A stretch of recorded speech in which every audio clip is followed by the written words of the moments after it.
classes. It's okay if you saw my show-stopping performance yesterday at the Ron Cherries. You'd understand that. Because I ate shit.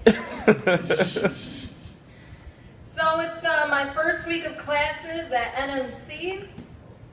That was my reaction as well. And the first week is always the worst because the teachers make you stand up and they're like, tell us your name, your program of study, and 3 fun facts about yourself. And I just hate it so much because I'm so defiant and I have to be like, well, shit on your fun facts. So it gets to my turn and I'm like, I'm Kathy Schwartz. I am studying mathematics. I have been nominated for a Nobel Peace Prize because they don't release that information for 50 years.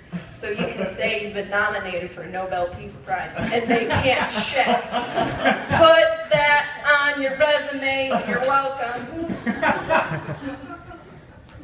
I like to put coconut oil on my pubes because it feels like I have a pet. That's how you get around the no pet policy and still get your comfort pet.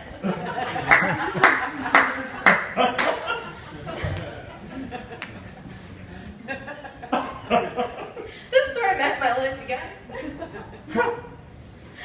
But I had this class today where it was a math class, and the teacher's like, okay, we're gonna do a pop quiz now about complex numbers and rational numbers, and God knows what the fuck those are. And I'm sitting there just staring at the page, and everyone else was smart enough to bring the textbook. I still don't know what a complex number is. I would take a guess it's maybe my phone number when I was single.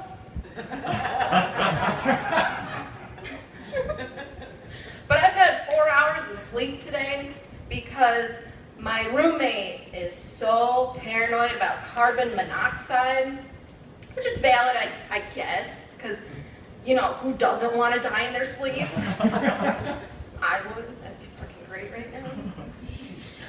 And she was gone for the night, and 4 of her alarms were going off. Who has 4 in their room? We already have one in each room, even the fucking bathroom. So when I take a poop, I get a little nervous if I have too much carbon monoxide in my mouth. That's totally a thing. I looked it up. It doesn't come from your poop, though.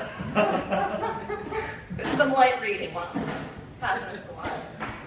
I don't really know where I was going with that. That's just my life. Life update, putting coconut oil on my pubes, worrying about carbon monoxide. So as you can tell based on my haircut, I have a hard time making decisions and committing to something. And someone also took it as me being homeless. So I don't know how, but this is the situation as it unfolded. I went to go help feed the homeless, and I was confused for wanting food. I mean, I always want food, so they're not wrong on that front. So I show up at the church that they're serving food at to volunteer, and I asked the guy, like, is this where the community lunch is happening? And he goes, lunch starts at 11:30. Get back in line. And then the homeless people waiting for food are like, yeah, get back in line. Just because you're pretty doesn't mean you get to eat first. Okay, I'm here to volunteer. And the guy that yelled at me goes, oh, come this way. Okay, I'm glad it's convenient for you. Well, I have a complex on how I look. Thanks, Richard. Thank you. More on the homeless trend, because that's trendy. Yes, the hipsters, I guess. There's a guy sleeping across the road. I'm really jealous right now. What I would give for a nap. I was running by the state hospital trail where they're doing the ferry trail. It's not, where you find the gays. It's like little tiny, pointless houses randomly in the woods, because that makes sense. But it's like the same trail where there's like homeless people living in huge communities, like the tarp tents and everything. Wouldn't that be a giant fuck you if you were homeless living in a tarp and you saw this fairy house? Like, people have time to make these intricate, small houses, but you have to live in a tarp you just found on the side of the road? I'd be like burning that shit. So, I like conspiracy theories because they're fun to talk about and just mess with people. So I'm going to share with you a conspiracy theory I know is true. I don't have like the full connections yet, but we'll get there. All right. What happened to Uptown Frank? Where is he?